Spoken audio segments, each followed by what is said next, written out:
So hello guys, welcome to the new video of the aesthetic point. Myself Rahul and I hope कि आप सभी लोग safe and स्वस्थ होंगे। So guys, as per the title, इस video में हम लोग यश शर्मा के बारे में एनालिसिस करेंगे। सो एज यू नो कि Yash Sharma is known for his transformation videos and also other knowledge based videos, but he is specially known for his various transformations like भाग मिल्खा भाग transformation, like his lockdown transformation and recent the Rocky transformation. And besides this, he also own his own brand.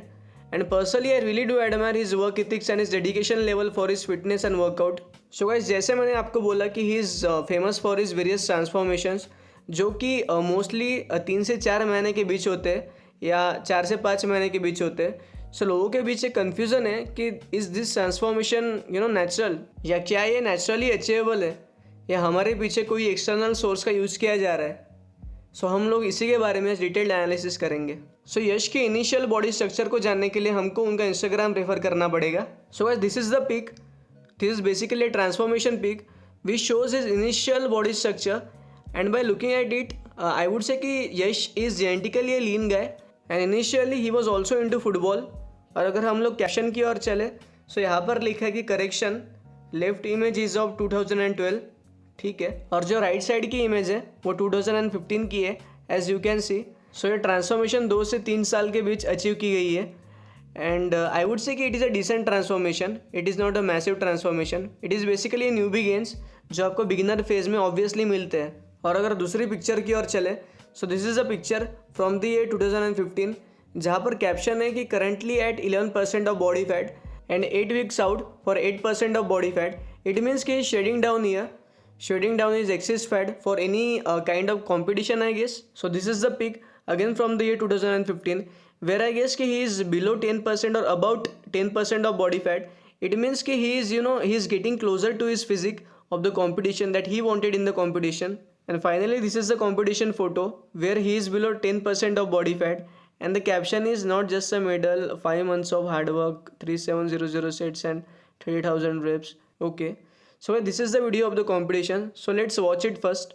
Not just a medal, 5 months and 3700 sets, 30,000 reps and 0 gram steroids. Okay, so यहाँ पर he says कि 0 grams of steroids. So what do I personally feel? उसके पहले एक और video देखते हैं। was for when we're older, anything could happen. Secretly imagine they could never tear us apart. Too young to fall. This is our story.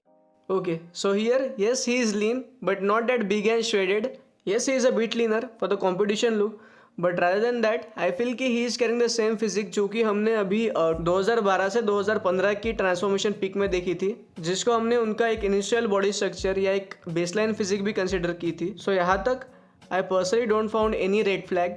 So I feel कि after the competition he started immediate working to just attain some size, as you can just look in this picture where the caption is worst part of bulking, my abs don't go away but become 4.5 from 6. Okay, so that's the everybody bulking phase, yeah, everybody bulking story. So आगे बढ़ते हुए, this is the picture posted on January 2016. He has gained some size but also fat at the same time, जो कि मतलब visible है. And then there is again a transformation post which was posted on March 23, 2016, where on the left side he is lean, under 10% of body fat, and the right side he has gained size but also fat, जो कि फिर से visible है, which is a natural progression basically. So अगली post से अप्रैल 2016 की, where we can see the visible love handles with fat accumulation throughout the back. उसके बाद there is a post on May 15, 2016, where by looking at the picture I would say कि he is 14 to 15% of body fat in this picture, and it looks like he is focusing more on the strength training, like to increase the numbers of deadlift, bench and squats. So अगली post है मार्च 2017 की, जहाँ पर उन्होंने अपने body weight numbers को share करा है, which was in between 2015 to 2017, that is in 2 years. So in 2 years he has added 20 kgs of mass, which is obviously not a lean muscle mass. Most of it is fat and glycogen, जो कि दिख रहा है. And this is the picture posted on May 9, 2017, where he has cut down his body weight from 97 kgs to 90 kgs. उसके बाद उन्होंने फिर से एक अपडेटेड पोस्ट शेयर किया है on August 2, 2017, where he has lose 12 kgs of weight in the matter of 7 months. It means कि nearly he has lose 2 kgs in a month. So इससे हमें ये पता चलता है कि he is actually playing around with his body fat और with his body weight. और उसके बाद by referring his YouTube videos, I guess कि in 2018 he started his body recomposition by maintaining a certain weight and to achieve a muscular and a lean look at the same time. उसके बाद in year 2019 he finally started the official Milkha Singh transformation, where his goal was to cut down his body weight from 95 kgs to 85 kgs in the matter of I guess 12 weeks, जो कि 4 महीने होते हैं. और अगर हम लोग इसको वेट लॉस पर मंथ के हिसाब से कैलकुलेट करें, so he lose about 2.5 kgs of weight in matter of 1 month and at the same time he was about 1000 calorie deficit. So अभी सवाल ये है कि 1000 कैलोरी डेफिसिट में रह के क्या आप 10 kgs लूज़ कर सकते हो 4 महीनों में? So let's find it. So Yash was about 1000 calorie deficit a day.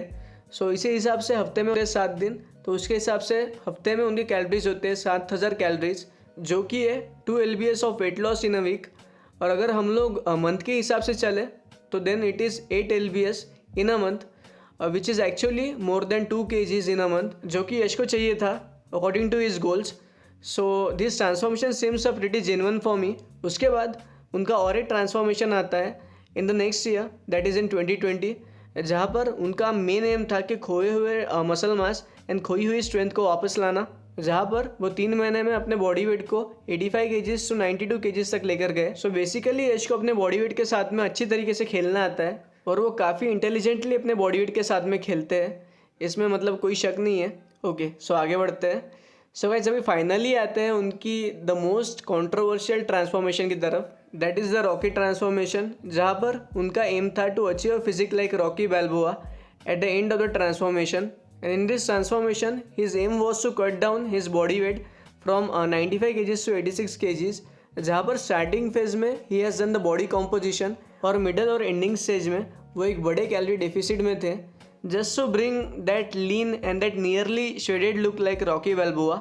और एनालिसिस स्टार्ट करने से पहले मैं आपको बता दूँ कि he was more than 1000 calorie deficit. Okay, let's check out the initial and the final look of the Rocky transformation.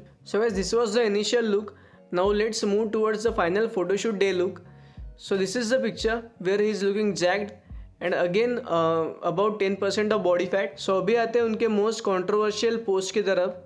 And ये बेसिकली आपका भी सवाल होगा कि in this post in this picture he is looking unnatural because of that puffy nipple, जिसको लोग गायनो समझ रहे हैं. एंड मोस्टली कमेंट सेक्शन में मतलब लोग इसी के बारे में बातें कर रहे हैं, लाइक गायनो he is on steroids. So directly मैं आता हूँ कंक्लूजन के पार्ट पर कि इस ट्रांसफॉर्मेशन के बारे में मैं पर्सनली क्या सोचता हूँ. तो क्या ये फर्स्ट टाइम है कि यश शर्मा ने मतलब इस लेवल की फिजिक अचीव करी है, या कभी उन्होंने इससे पहले भी करी है? तो मैं आपको बता दूँ कि यश शर्मा इस तरीके की फिजिक पहले भी अचीव कर चुके हैं in the Bhaag Milkha Bhaag transformation. और उस ट्रांसफॉर्मेशन में भी he was around 1000 calorie deficit और उन्होंने अपने बॉडी वेट को 95 kgs टू 85 kgs तक लाया था, मतलब कि अपने बॉडी वेट को कट डाउन किया था. और इस ट्रांसफॉर्मेशन मतलब कि रॉकेट ट्रांसफॉर्मेशन में भी हम लोगों ने सेम तरीके का कट देखा है. सो यश शर्मा पहले भी उस फिजिक को अचीव कर चुके हैं या पहले भी उस कट को एक्सपीरियंस कर चुके हैं. सो उस फिजिक को अचीव करना for Yash Sharma like because of the bank of myonuclei, जिसको हम लोग मसल मेमोरी भी बोलते हैं, is not a big thing. और जिस बंदे को पहले से पता है कि अपने बॉडी वेट के साथ में कैसे खेला जाता है, सो ये उसके लिए तो और आसान टास्क हो जाता है. और इस बार like in the rocket transformation he is looking more shredded and more lean than the Bhaag Milkha Bhaag transformation because he has that extra advantage of lighting, tanning, makeup, जो कि उनको और लीन और शेडेड दिखने में हेल्प कर रहा है. तो अभी आते टुवर्ड्स द कंट्रोवर्शियल पार्ट और towards the controversial photo which is towards the गायनो, जो कि लोग बोल रहे हैं. सो इस फोटो को देखकर ही मैं बता सकता हूँ कि इट्स नॉट अ गायनो यार, it's just a puffiness in the nipple area, जो कि यश ने खुद बोला था कि मतलब वो उस दिन थोड़ा सा पफीनेस एक्सपीरियंस कर रहे थे. सो अभी सवाल ये है कि why do this chest puffiness happens और निपल पफीनेस हैपन्स. सो इसका जवाब ये है कि बिकॉज ऑफ मतलब जो पहला रीज़न है that is because of your hormonal imbalances, like वो नेचुरली भी हो सकते हैं या वो स्टीरॉइड्स पर भी हो सकते हैं. And second and the most important reason is your genetics है, योर जेनेटिक मेकअप. मतलब बहुत सारे लोगों का निपल साइड का एरिया थोड़ा सा पफी लगता है, थोड़ा सा जेंटिकली पफी लगता है, which is a very normal thing. Like थोड़ा सा पफीनेस होना it's absolutely normal. And I feel Yash का जो चेस्ट एरिया है वो जेंटिकली थोड़ा सा पफी है. सो रेफरेंस के तौर पर मैं यश की एक इनिशियल फ़ोटो लगाता हूँ. सो इस फोटो में आप लोग देख सकते हो the puffiness, the puffy chest basically. And ये जनरली ऐसे विजिबल नहीं होता, बट लाइटिंग कंडीशंस भी मैटर करती है एंड उसके बेसिस पे इसकी विजिबिलिटी कम या ज़्यादा होती है. And in this photo because of lighting conditions that area is more exposed and the chest is looking more puffy. So guys in the Yash Sharma's whole journey मुझे ऐसा एक भी रेड फ्लैग नहीं मिल पाया है. एंड आई स्ट्रांगली फील कि he is natural, but again it's my opinion and आप लोग मेरे ओपिनियन से एग्री डिसएग्री बिल्कुल कर सकते हो. सो गाइज इसी नोट पर ये वीडियो ख़त्म करता हूँ, नहीं तो ये थोड़ी ज़्यादा लंबी हो जाएगी. सो मिलता हूँ आपको जल्द अगली वीडियो में. सो अगर आपको मेरा काम पसंद आता है तो आप इस चैनल को सब्सक्राइब कर सकते हो, आप वीडियो को लाइक कर सकते हो, किसी के साथ शेयर कर सकते हो. और मैं मिलता हूँ आपको जल्द. तब तक के लिए just take care, stay safe and bye.